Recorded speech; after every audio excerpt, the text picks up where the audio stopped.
sometimes God made people do bad things. I don't know if it's recording, and I'm not sure because I'm not really English. That's right. I think we will. I understand what you're saying. So you made 3 points or reasons, as far as I understood. Let me just recap them and do tell me if I've misunderstood them. So number 1 main reason, you're saying there is no real proof for the existence of Creator. So why should I believe in something without any proof? Secondly, you talked about how, if there was a Creator, we should not expect wars and violence and all these things that we see happening today, right? That's in a nutshell. And we also see at the same time that actually there are lots of religious people committing atrocities, bad things, and all these things. If religion is supposed to be from God, from the Creator, these people who believe and uphold these religious ideologies, they should not do things like this. So essentially, these are the 3 things you've said so far. I mean, have I misunderstood, or do you think it's correct? It's right, and in the last case, it's that I think that those people take the excuse of God to make. People make they play the God card to justify their objectives. Yes. Say, God says so, let's do that. Let's oppress the whole nation because God says so. They use the God card. That's my That's why that's why I understood it. My name is Mansoor. What is yours? Natalie. It's a pleasure speaking to you, because at least you have been quite open to the reasons why you think, not you think. Yeah, in a way, I'm really thinking that sometimes it's good to believe in a God, because it helps to let's say, I don't know if the word is good, but overpass things which are very tough. Let's say that when you lose someone. So it's an emotional support, you're saying. So people, when they're grieving, when they're in a depression, when they're not so I understand well. that. So you're saying this is something they hold on to, some kind of solace and emotional support people have to feel better, right? Yes. So that's your 4th reason so far. Is it okay if I were to go through each one of them to at least give my take on this, why I might consider them not to be strong enough reasons? Okay. So let's deal with the very last one. You see, you don't need religion or anything to give spiritual support. There are people who have this kind of mental health, and they can get support from mental health advisors to have their problems solved, whether they have anxiety or depression, or they're grieving, they're mourning, like people are mourning, like in England or elsewhere. So there are many mental health practitioners who would not give you a religious prescription of how to cope, but they can give you ways of release your stress and anxiety. So yes, it's possible people can use that, but it's not necessarily that religion is being used, because you can use so many different mechanisms, coping mechanisms for that one. Let's go backwards. Your 3rd example about if people were believing in a Creator, they should not have acted unjustly in this way and commit all this oppression and suffering, aggression and so on. But you see, these things, I think, need to be understood properly in context. Those people who do that, they're not actually religious themselves. The people who commit aggression, if you look at their belief system, whether they are Muslims or Christians or Jews, their religious scripture does not say you commit aggression and extremism and torture, genocide. If you think about it, religious scripture doesn't talk about that. It talks about how human fraternity and brotherhood, compassion and mercy between people. I mean, vast majority of the people. So those people who do that, they themselves are not religious. If you examine their lives, there's something wrong with their life. Either they lost their job, or their, whatever the position they're in, no wealth, no fame, no power, no girlfriend, no husband, no wife. Many reasons precipitates them to go into do extreme behavior. It could be that they were not, number 1, they were not educated in their religion, firstly, because the religion should say that don't do these things.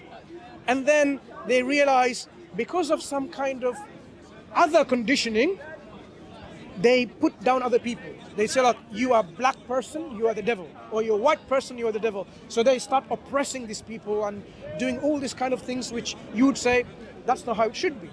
So people's misunderstanding of how humanity is one, it leads them to be racist, leads them to be someone who would commit some kind of tribalistic ideas, like, oh, I belong to the tribe of England, I belong to the tribe of France.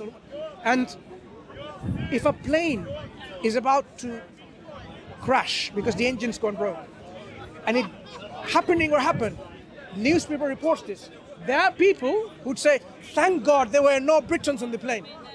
But do you know that that's inherently racist? What about the other people who are not British? What about the other people? So people often go by these kind of nationalist ideas, and that leads to oppressing others. So it is not the religion. Now, going back to your second reasons, you see, let me give you a counterexample. Suppose there were no wars, no famine, no hunger, no poverty, no disease, no sickness. Would that automatically prove that there is a creator? It wouldn't. So that's why we need to understand that since it would not automatically prove there is a creator, the absence of it shouldn't disprove that there is no creator. Do you follow so far? Yes, right. I follow you. Fine. Okay. Now, coming back to the very main and the most important argument that you have raised, there is no proof. Now, when we talk about proof, sometimes it's possible that we are not seeking the proof, we are not given the proof, we haven't analyzed the proof, or the proof simply is not something that we don't know what it is. To give you an example, have you seen my brain? Neither. You haven't. I haven't. But you assume there is one, right? Yes, exactly. Yeah? Because the brain is the one that helps me to talk and interact with you and so on and so forth. It's that machine that keeps me interacting with you so far. So this is an assumption. But you are quite happy with that assumption, and that is an assumption that is almost equal to proof that I have a brain. Even though you haven't seen a CT scan or an MRI. X-ray probably not see visibly.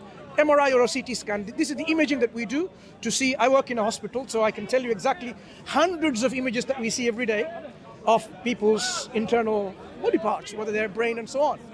So not having seen one does not stop us from believing and accepting, and even accepting as a matter of evidence that you have a brain.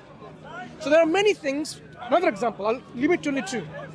Gravity is something that all of us accepts. We haven't seen gravity. We don't know what color it is. We don't know how it feels, how it is able to touch. So we can't touch it, feel it, smell it. We can't see it. None of our five senses can see gravity. All we see is what? The effect of gravity. If something falls, we say, because of something that is there, which we say is gravity, that is the force that is pulling everything towards the center of a larger body compared to a smaller body. You see, everything else is attracted back to the center of this earth because the earth exerts this force of gravity because it's bigger than everything else. But if you had a force more than the gravitational pull, you would be floating or you go outside the space. And that is the technology we used to go outside the space through our, in the orbit and our satellites. A force greater than that. Now, so we have asserted the existence of gravity from what? From the effects of gravity. We don't know what gravity looks like, or we don't even, you see, we are postulating maybe there are something called gravitons, like electricity and electrons, photons, maybe there's something called gravitons. We have not proved anything yet. But we are ready, scientific community-wise, that there is this force which we see the effects of. So if we were to now go by this principle, that yes, if we can see the effects of something, effects of an agent or effects of a cause or a causative agent, we can accept the existence of it. Okay? Right. Many of the evidences that you will see is based on this principle, that we see the effects of the creator placing, creating, originating this universe, and that's all we see. Because other than accepting that originator, the cause, it is not rationally explainable, the existence that we see. To give you now a breakdown of what I mean. But even before, if I were to say that, before I go into this, what proof would satisfy? And you'd say, now I am convinced, I am certain that there is a creator. Because we have to be ready to accept evidence when it's an evidence which is reasonable. We may not know what it looks like. To give you some thing that people see, people ask and demand. Shall we go this way? Yeah. Imagine someone from the sky says, it's okay, it's okay. Okay, less noise from there. Imagine you see in the sky some image, and it then tells you, why are you so far? An image, and then you hear a voice, and the voice says, I am God. I created all of these things. Now, there might be some people who believe in it. Would you believe in it? I would probably not. Because I might think, okay, is there some kind of projection there where is some kind of trickery happening, voice projection, image projection? Could I be deluded? Could I have some kind of illusions, historic illusions? Or have we been gassed to see all this kind of, if you have neurochemical agents and they exert all these effects and now we are imagining things, we are seeing mass delusion. It's possible. Have you heard of people seeing the image of Fatima or someone in Spain or in Europe, yeah, from the Catholic people? Mass delusion happens. Okay, that's from our perspective. From their perspective, they see the real thing. So it is difficult for one to understand and accept that this thing we're now saying in the image is actually God. We will question it. We would not be convinced. Okay, so what would be convincing is the question. I would leave that for you to ponder. So I will have a lot of things to... Yeah. But I want to go back to how it's demonstrable that there is a creator, quite simply. You see, there are things that exist in our existence, and majority of the people accept that we exist, things around us exist.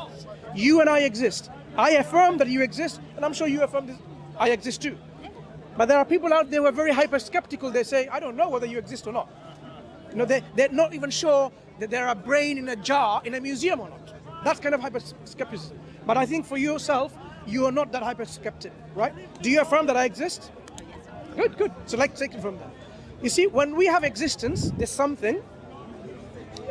This something could not have originated by nothingness at one point in the past.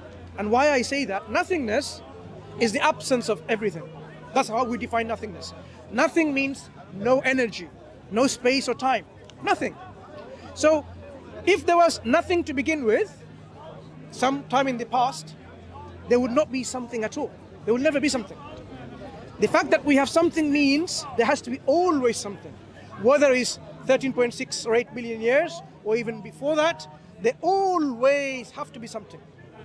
That's the most rational thing. Now here is the problem. Either the universe or matter was always there, or the one who originated was always there. Because there has to be something always there. Our universe, our scientists are telling us, wasn't always there. So, if it wasn't always there, it has to be brought about by something. And that something must have three essential characteristics: existence, will, and power. Because if that didn't exist, let's call that the originator of our universe. If the originator didn't exist itself, it could not originate the universe. If the originator did not have power or energy, it could not bring about something. You need energy to do any work. If it didn't have the will to bring about like this, it would not follow. Like, do you ever see, like, you sit there in your home and then everything happens by chance if you don't will it? No food will be on your table, dinner table, if you don't will to go and cook it. Yeah.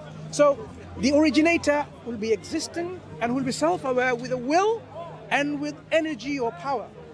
We already have come to reasonable assertions about the originator of our universe. You see, And then from there onwards, you can logically and rationally deduce there can only be one of those things. There can only be one of these originators. If there were more than one who are absolute like this, they will fight among each other and there will be all corruption, ruin, and there will be nothing like that. But we see look how everything's in their own orbit, circulating, very precise. You've heard about the gravitational constant. We talked about many things like that, demonstrating there is one agent who is in control.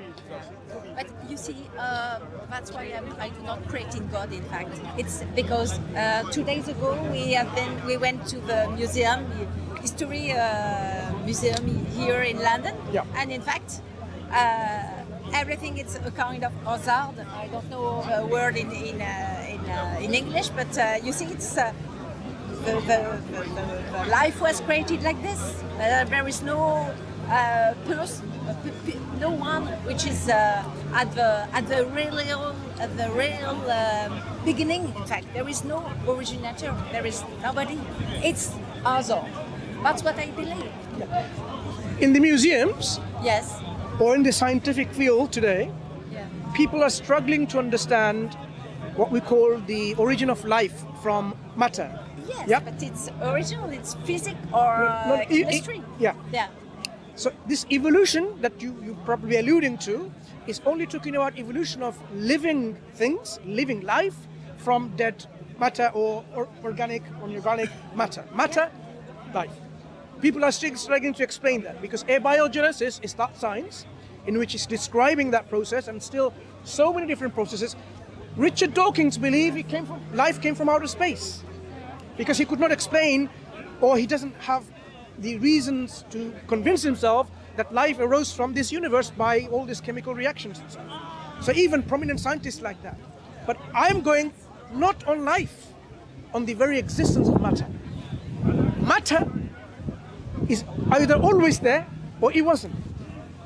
We know it wasn't always there. That's the current understanding of science. And even if it was always there, you have to postulate, you have to give matter consciousness, will. So that again gives a cause, an agent, a causative agent, an agency with a will. An agency, the will, is already a personal entity, a personal being. So even if you go to a museum, they do not help us to solve this problem that we have, that there has to be something that originated all of that, who has a will, self-awareness, power. At least 3 things. Okay, so I will go because, but really you are very good as a demonstrator. It's very, it was a pleasure to talk to you, or that you talk to me. No, it was a pleasure speaking to you. Okay. I'm a Muslim, right? Yes. We believe in Islam, and our basis of Islam is based on solid foundation. We don't believe just by blind faith. There are things we take by faith after all of these things we believe with proper proof and evidence, because otherwise people can believe in anything. People can believe this tree is God. Don't people, many people believe that? Yeah. So I would highly recommend you to read the Quran. The Quran is, we say, is the guidance from our Creator, why we are created. Yes. Do you even know why you were created? If you believe in a Creator, we need to know, right? We should know why the Creator would have created us. And how to live our life here without causing any problems, without causing aggression and terror and oppression with people and so on, but to live in peace, tranquility, mutual harmony, with no differentiation between black people or white people. In fact, Prophet Muhammad, he is the last prophet of Islam, right? So as Muslims, so I am convinced I should read the Quran and read about the biography of the Prophet Muhammad sallallahu alaihi wasallam. So I will try to do that. Thank you. Thank you very much for your time. Pleasure speaking to you. Take care. You too.